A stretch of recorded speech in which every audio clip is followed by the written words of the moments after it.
Hi boys and girls, and welcome to another video lesson. This is for section 1.7. Today we're going to be solving absolute value inequalities. So the objectives for today are to do just that, solve absolute value inequalities, and we're going to write and use an absolute value inequality in a real life context. So that certainly, it takes some understanding on your part. The easier ones are when I just give you the problem and you unwrap.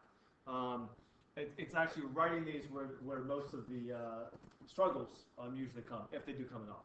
Okay, so let's take a look at solving some inequalities of the form. We're going to look at the form where we have the absolute value of something, right?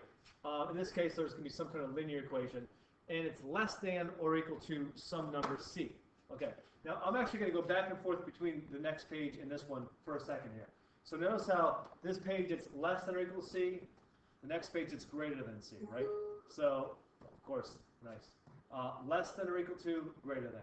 So first thing I want to say is notice how one has or equal to, the other one does not. That's actually not important here, right? This would work exactly the same if this was or equal to and this one was not, right? So all this would be exactly the same. So I chose one to be or equal to and the other one just greater than, so that we would see that it really doesn't matter for us. Okay, so first of all, recall that, and it says right here on the board, if it's less than or equal to, this is an and situation. So this is where our final solution is going to be between two values, right? And we're going to have some kind of little segment that connects the two endpoints there, like that, right?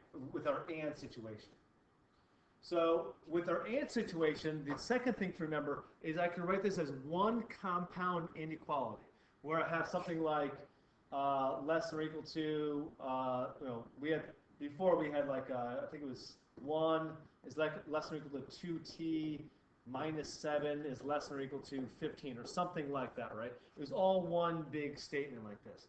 So my problem here, this right here, it needs to turn into something that looks like that.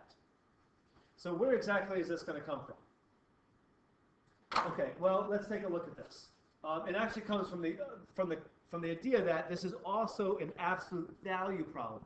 So we're combining these two things, absolute value and inequalities, and we get something that's really different. Okay, so with the absolute value, remember, if this was an equation, I would say, well, 4x minus 5 could be equal to positive 23, or 4x minus 5 could equal negative 23, right? So I actually get two numbers that this is equal to. These are going to represent the left and right side of this compound inequality. So once you understand that concept of getting two numbers here, I'm just going to place those numbers. I'm going to put the lower one on the left, negative 23, the higher one on the right, positive 23, and in between is going to go 4x minus 5, and I bring the less than sign along with it. So take a moment here and really take a look at how I got this, and how really straightforward it is to get from the first step to the next step. Okay, so now that I have this, now I'm just going to unwrap, just like I've done before. So this is actually now an old territory here, where I'm going to add 5 to each of these parts here. I'm going to get rid of all this other stuff, by the way. And I'm going to get, let's see, negative 18 is less than 4x, is less than 28.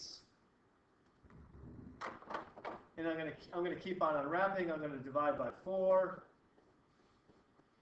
And I get negative 18 over 4.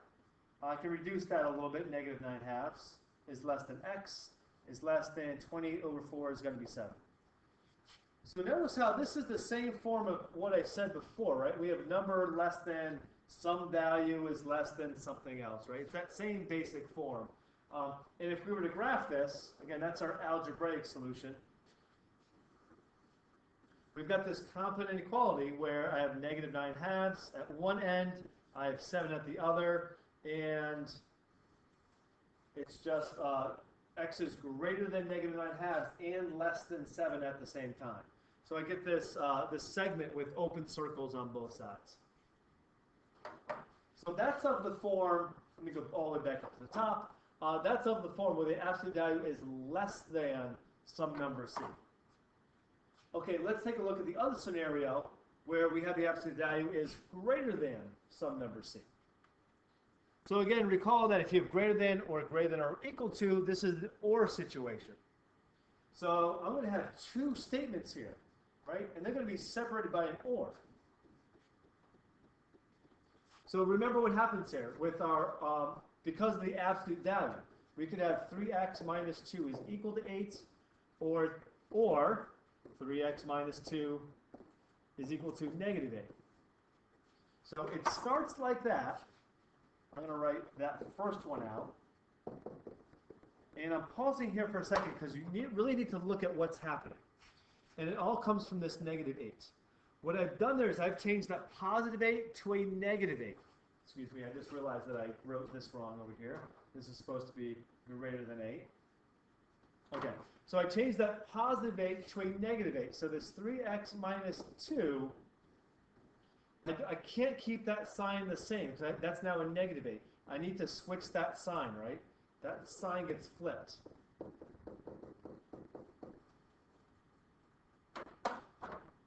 And that's the catch on this one. That's the thing that you really need to look out for. So, okay, you get the idea that we split it. It's an or situation. You have to flip that sign because we changed it from an 8 to a negative 8. Once you do that, now it's just, again, I'm separating these, and I can go ahead and solve these separately, right? I can go ahead and add 2 on this left piece here. I get 3x. Write that a little bit better. 3x is greater than 10. And when I divide by 3, I get x is greater than 10/3. Or I'm going to add 2 over here as well. The steps are the same. I'm adding 2 in both cases. I'm going to divide by 3 in both cases, but the outcome's a bit different, isn't it? And I want to divide by 3, and I get x is less than negative 2. So I get this or situation that x is greater than 3 1/3, or it's less than negative 2. And I can't combine that. And there's no way I can put that into one statement other than what I have it like there. It doesn't look like the and statement. And when I go to the graph, I can put my 2 numbers on here. I have negative 2 over here. I get 10/3 is over here. And greater than 10/3 is going to go out like that to the right. Less than negative 2 is going to go out like this to the left. And those 2 rays don't intersect again. So I can't write this as all one piece. Okay, let's look at a word problem now. And again, this is where you need to really understand what's going on with the absolute value and with the inequality. Once you see that, it's actually not that big a deal. Okay, so let's look at this problem here. We have a canning distributor that has a tolerance of 0.1 ounce for a can that is supposed to weigh 8 ounces. So we're going to write in solve an absolute value inequality that describes the acceptable weights for an 8-ounce can. So in this problem here, I'm giving us a nice one to deal with, but I want you to make sure you understand that part of what we're doing here is just writing the absolute value inequality. It's not enough to say, okay, this is such an easy problem. All right, I see its middle line is like 8 ounces. It's going to vary between 7.9 and 8.1. And just say, there's your compound inequality. That's actually the answer right there, right? We're going to be off by 0.1 ounces. That's our solution. And I'm glad, if you can see that, I'm glad you can. But I want you to be able to write the compound inequality so when we get to more difficult things, that it becomes a lot more natural. Okay, so what I want to do is point you to page 52 in your book, and you don't have to necessarily memorize that page or write that down. But this is exactly where I'm getting this model from. So they give us this really nice model to use, which says, for this exact scenario, the inequality is going to look like this. We're going to do the absolute value of the actual weights minus the ideal weights.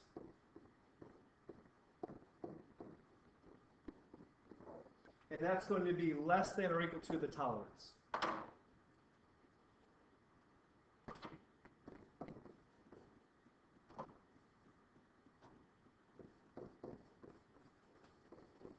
This is a scenario that comes up often of, okay, we're making something and we know exactly what we want it to be, but there's, it could be off by a little bit. Well, how much can it be off by? That's called the tolerance. So that's the idea that we're going to be working with here. Again, you don't need to memorize this, but this is something that we're definitely going to use often here. Okay, so the actual weight, that's what we don't know, right? That's going to be our ending values of, well, the answer is 7.9 and 8.1. We're going to start with the fact that I don't know the weight. I'm going to call it X. Probably should call it W for weight, but I'm going to stick with X here. Minus my ideal weight, well, that's our 8-ounce can, right? So I'm going to do absolute value of 8x minus 8 is less than or equal to, and the tolerance that we're given here is 0.1 ounces. So there's our absolute value inequality that I'm going to use. Okay, so which situation is this? Is this an and situation or is this an or situation? Well, there's two clues for you. The first clue is that I'm using the less than symbol. The second clue is, actually there might even be three clues. The answer that I gave you guys here. That's another clue for you here. And the last clue might be a little more difficult to see, is that we want our solution to be within a certain boundary. We don't want to be greater than a certain boundary. We want to be less than a certain boundary. So those things all kind of tie together here that tell us that this is going to be an and situation. So this is an and situation.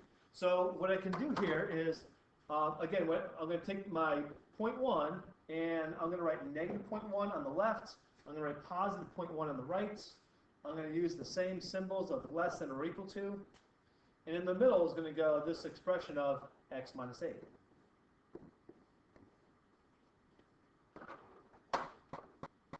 And that's literally the setup from going from an absolute value inequality to an absolute a compound inequality here. And this is nice. This is just one step, isn't it? This is not so bad. So I'm going to add 8 to all three parts. And I get 7.9 is less than or equal to x is less than or equal to 8.1, which is the tolerance that we thought, right? Or the acceptable limits that I had before, way up top here, right? 7.9 to 8.1, way up top there.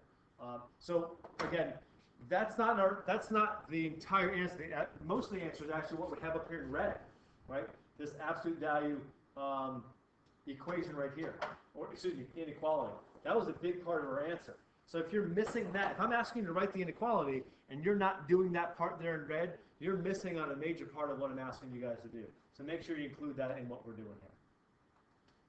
Okay, so to sum this up, we solved some absolute value inequalities, and we also wrote and used some absolute value inequalities in a real life context. So hopefully you found this useful, and I look forward to seeing you folks in class next time. Take care.